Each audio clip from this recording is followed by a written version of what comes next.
तो bank Nifty का analysis करते कल के लिए।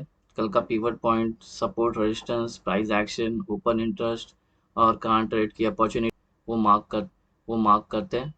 तो आइए शुरू करते हैं। आज थोड़ा सा पोटेंशियल दिखा बाइंग में। अब वो फ्यूचर वाले शॉर्ट करके गए या क्या करके गए वो नहीं पता। अगर 500 के ऊपर क्लोजिंग मिलती है कल तो हमें एक बाइंग में स्ट्रेंथ दिखेगी, तब हम ऊपर जाने का सोच सकते हैं। आज बैंक निफ्टी ने 81 पॉइंट्स ऊपर क्लोजिंग दी कल के इससे, जो कि ठीक ठाक है। बोल नहीं सकते कि इसमें अभी बायर आ गए, ठीक है, लेकिन ये है कि थोड़े से बायर अभी भारी पड़े हैं आज के दिन को देख के। तो लेट्स सी क्या होता है आगे। Just a moment. तो पहला हम स्टार्ट करते हैं वन डे टाइम फ्रेम पे। ये सबको पता है, ये स्कैंडल को क्या बोलते हैं, प्योर हैमर बनी है। हैमर और सपोर्ट अपने ही यहाँ से लिया है, जो हमने मार्क किया था। हाँ, ये लेवल्स अपने लास्ट के ही है।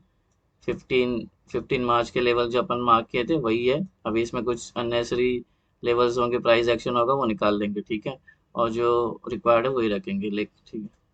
तो अभी फिलहाल के लिए तो ये वैसे ही रहेंगे ये लेवल सारे, ठीक है। हाँ, सपोर्ट लिया है 39,000 पे। और हमें कल अगर ट्रेड भी लेना है तो इसके 39,500 को सस्टेन करती है, तब जाके ऊपर के लिए ट्रेड करेंगे। नहीं तो ये क्या होगा, सेल एंड राइस ऊपर जाएगी, यहाँ से वापस सेलिंग ही मिलेगी, ठीक है। तो वो एक ध्यान में रखना। और price one day time frame में अगर इसके ऊपर क्लोजिंग देती है तो हमें ये टारगेट दिखने मिलेगा 40,000। अगर इसके ऊपर भी क्लोजिंग मिल गई कुछ आने वाले दिनों में तो ये वाला भी टारगेट हमें देखने मिलेगा, ठीक है। 40,500 फिलहाल के लिए अभी ये ऐसे ही रहने दो, यही सेटअप है, इसमें कुछ चेंजेस नहीं करना है अपने। हम्म, ये है हैमर, हैमर बनी है तो लेट्स सी हैमर अभी हैमर कब काम करेगी। अगर इसके ऊपर क्लोजिंग मिलेगी तो ही काम करेगी। इसका जो हाई ब्रेक कर कल के दिन इसके ऊपर क्लोजिंग होनी चाहिए, ठीक है। तो अभी चलते हैं जरा। ये है छोटे टाइम फ्रेम में 5 मिनट्स के। तो ये पहला मार्क करना टॉप सीपीआर जो ये वाला है वो है 39,087.49। सेंट्रल सीपीआर है 39,042.38 और बॉटम सीपीआर है 38,997.28। ये तो ये हमारा सीपीआर बना है, और ये जो सीपीआर बना है डिसेंडिंग वाइंड रेंज बना है, ठीक है। तो ये 15 तारीख का था, और ये 16 तारीख का था, और ये 17 तारीख का सीपीआर है। तो प्राइस अभी और नीचे जाई है। अब ये इसको ही सपोर्ट लेके ऊपर जाती है या इसको ब्रेक करके नीचे जाती है, वो हमें कल ही पता चलेगा, और कल प्राइस एक्शन के ही बेस पे। तो ये चार रेजिस्टेंस है और ये सपोर्ट है। स्क्रीनशॉट लेके आप अपने प्लॉट करना चार्ट पे।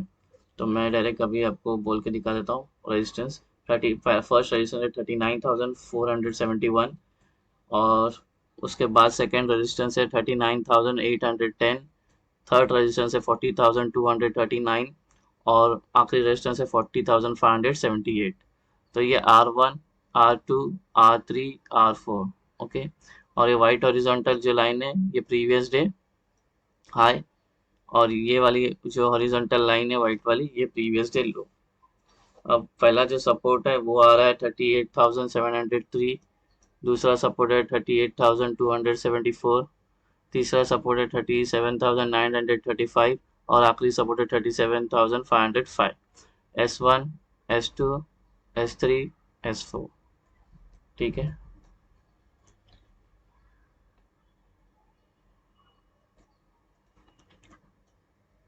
प्राइस एक्शन देखते हैं। एक सेकेंड।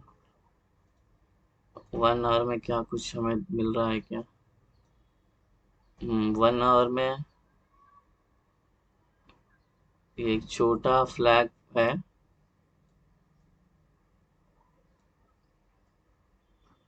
ठीक है। अभी ये इसको यहाँ से ब्रेक करके ऊपर जाती है कि ये वाला ब्रेक करके नीचे आती है, देख सकते हैं, ठीक है। तो एक फ्लैग पैटर्न बन रहा है 1 आवर में प्राइस एक्शन। और उसके बाद 15 मिनट्स में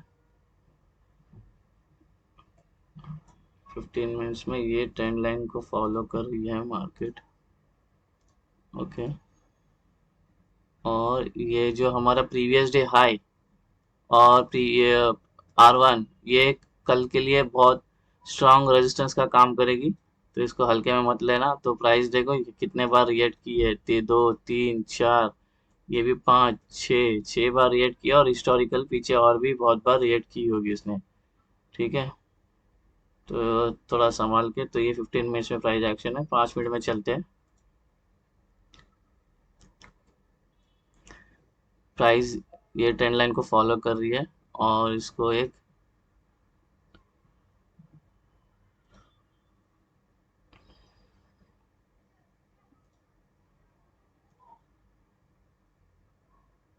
ठीक है, ये येलो लाइन इसलिए गिरा है ताकि आपको येलो पैटर्न क्लियर दिखे, नहीं तो ये प्रीवियस डे इनफ था। ये प्राइस एक्शन दिखने के लिए मैं येलो गिरा है, ठीक है। तो ये ताकि ये ट्रायंगल आप लोग को दिख सके अच्छे से। तो प्राइस अभी इसके अंदर है, डिमांड सप्लाई कर रही है। लेट्स सी कहाँ ब्रेकआउट देती है। जहाँ ब्रेकआउट देंगे वहाँ पे हम ट्रेड करेंगे। अब क्या करते हैं, अब हमारा सेटअप लगाते हैं, मार्किंग करते हैं।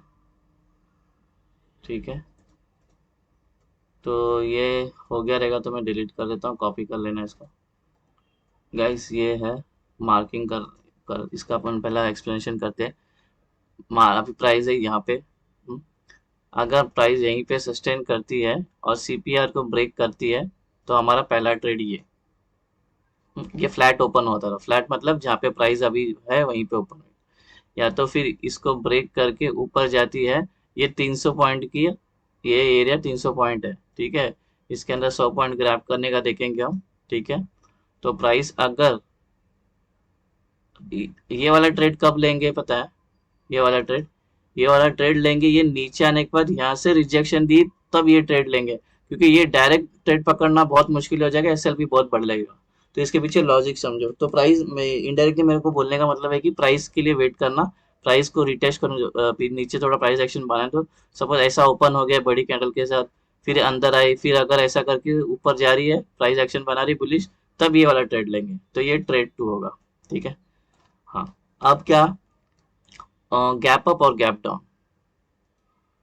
ये गैप अप है और ये गैप डाउन है। अगर गैप अप होके इसको सस्टेन करती है, ये पूरा रेजिस्टेंस का काम करेगा गाइस, थोड़ा सा ध्यान में रखना। प्रीवियस डे हाई और R1, ये स्ट्रॉन्ग रेजिस्टेंस है। इस गैप अप होके इसको सस्टेन करके यहाँ पे 10 मिनट 15 मिनट करके 15 कोई बुलिश पैटर्न बनाती है, तब हम ऊपर के लिए ट्रेड करेंगे। और ये, हाँ, ऊपर के लिए ट्रेड करेंगे गाइस। मेरा बोलने का मतलब क्या है, मालूम क्या है, इसके ऊपर जाने देना। 39,500, 39,500 के ऊपर क्लोजिंग मिलेगी तो हम ट्रेड करेंगे, ठीक है। बाइंग के लिए इतना जल्दी बाइंग के लिए जाएंगे नहीं, भले ये पैटर्न अपने को, इसको देखो, ये अगर ये प्राइस इसको टच करती है और ऊपर जाती है, तब ये ट्रेड करेंगे। इंडायरेक्ट मेरा बोलने का मतलब ये था, ये प्राइस एक्शन फॉलो करेगी तो इसको रिस्पेक्ट करेगी तो। हाँ, नहीं तो गैप अप में इसको सस्टेन होने देना। फिर आएगा 39,500, देखो ये वाला 39,500 है इधर, इसको सस्टेन कर ली तो हम ऊपर के लिए ट्रेड करेंगे। अब scenario gap down, gap down होता है। गैप डाउन होने के बाद नीचे आती है प्राइस। देखो गाइस, अगर गैप डाउन ज्यादा हो गया ना, ये कितना पॉइंट का है एरिया, जस्ट ए मोमेंट, ये कितना एरिया है, ये 400 पॉइंट है। सपोज अगर 200 पॉइंट भी गैप अप होती है, ये 200 पॉइंट गैप अप हुई, ये 200 पॉइंट गैप अप हुई, तो ये वाला ट्रेड बनेगा हमारा, समझो गाइस, ठीक है। अगर गैप अप होके 200 पॉइंट करके यहाँ पे नीचे सस्टेन करती है, तो ये हमें, ये भी 300 पॉइंट, ये 200 पॉइंट की रेंज है, 250 पॉइंट की रेंज है, इसको हम ट्रेड करेंगे। इसमें भी 70-80 पॉइंट लेने का कोशिश करेंगे, ठीक है।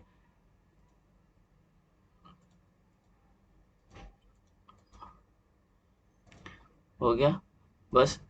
गैप डाउन होता है, इसको इधर इधर इसको ब्रेक करती है, तो ये ट्रेड बनेगा, पहला टारगेट ये। और फिर इसको भी सस्टेन कर देती है, तो फिर इसको ट्रेड लेसल करके लेके जाएंगे। नहीं तो फिर कोई लेट एंट्री करता है, जिसको मॉर्निंग ट्रेड नहीं पसंद, वो 10 बजे के बाद, 11 बजे के बाद आता है, तो वो अगर इसके नीचे के लिए, ये ट्रेड के लिए रेडी होंगे।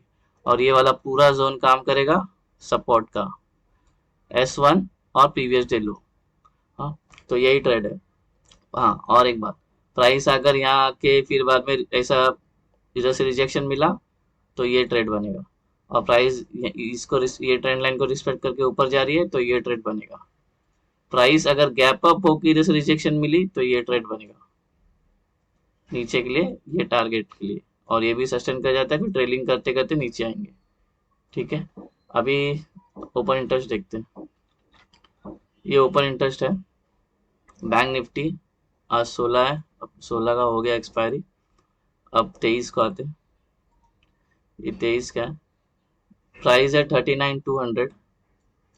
39,200 में 3 लाख है, इधर 2 लाख है, इधर 2 लाख है, इधर 19 लाख है, इधर 1 लाख है, इधर 1 लाख, इधर 1,70,000 है, उधर 1,80,000 है, इधर 5 लाख है, इधर 2 लाख है, इधर 1 लाख है, इधर भी 1 लाख है। तो ये डेटा ना न्यूट्रल है, हाँ न्यूट्रल है, लेकिन अगर इसको देखते हैं, ये लोग ने अच्छे खासे पोजीशन पोजीशन रोल ओवर करके गए कॉन्ट्रैक्ट, और ये वाले देखो भाग गए। हालांकि ये लोग भी है, बट ये लोग ज्यादा में, तो क्या बोल सकते हैं, माइल्ड बेरिश बोल सकते हैं ना। अगर इसको माइल्ड बेरिश बोल सकते हैं, 0.9 का इसको सीपीआर दे सकते हैं, चाहिए तो। माइल्ड बेरिश है, हल्का सा बेरिश है, बट ये डेटा फटाफट चेंज हो सकता है क्योंकि ज्यादा फर्क नहीं है। देखो ये सारे डेटा में यहाँ पे देखो 1 लाख का फर्क है, ये कवर कर लेगा इसको, 1 लाख है तो ये भी एक, ये तो 25,000 का फर्क है, ये कवर कर लेगा। ये तो पूछना है ना, ये तो इससे ज्यादा है, ये 16 लाख है, तो 39,000 एक रजिस्टेंस का काम करेगा। रजिस्टेंस मतलब ये रगड़ा जोन बनेगा, साइडवेज हो सकती है इधर आके भाई, क्योंकि इधर 19 लाख है, इधर 16 लाख है, तो यहाँ पे फाइट हो सकती है, यहाँ पे कल शायद साइडवेज हो सकती है तो मार्केट। और ऊपर के साइड में यहाँ पे रेजिस्टेंस कहाँ मिलेगा, रेजिस्टेंस मिलेगा यहाँ पे, और नीचे के साइड में सपोर्ट मिलेगा 39। ठीक है, 39 के बाद सीधा 38,500 पे। ठीक है, माइल्ड बेरिश है, ना ज्यादा बुलिश भी है ना कुछ है, एकदम माइल्ड बेरिश है, हल्का सा डेटा। तो अभी ये मार्क करते हैं इधर, यहाँ पे ये 39,500 पे ना, कॉल राइटर्स और पुट राइटर्स, ये बियर, ये बुल, ये बुल है, ये बियर है। ठीक है, यहाँ पे यहाँ पे है 16 लाख, यहाँ पे 19 लाख है। हाँ, अभी थोड़ा सा दिमाग लगाना, थोड़ा जैसे यहाँ प्राइस आएगी ना, एंट्री नहीं लेना। क्यों ना, यहाँ पे दोनों मौजूद है, तो यहाँ पे ना प्राइस साइडवेज हो सकती है हमारी, पूरा दिन भी निकाल सकती है यहाँ पे। ठीक है, तो एंट्री कहाँ बनेगी मालूम है क्या, इसको ये पहले एक बड़ी कैंडल भी मारेगा, वो फेक आउट में भी जा सकता है, तो पहले थोड़ा देर सस्टेन होने देना, घाई मत करना। रैली निकल गई तो भी परवाह नहीं, अगर ये निकल गई तो फिर से वो टेस्ट करने आएगी एक बार, जब टेस्ट करने आएगी तब एंट्री बनाना, नहीं तो फेक आउट में फंस जाओगे। ठीक है, और नीचे की साइड में 39 हम लोग को थोड़ा सा दिक्कत देगी नीचे जाने के लिए। ठीक है, ये ब्रेक होती है तो ये है ही। तो ये है बैंक निफ्टी का एनालिसिस, आप सब मार्क कर लेना ये सेटअप।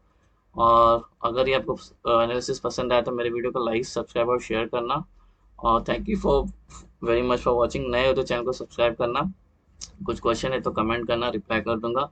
और मिलते हैं नेक्स्ट वीडियो में निफ्टी 50 के, तब तक के लिए thank you so much for watching, have a great day, bye bye.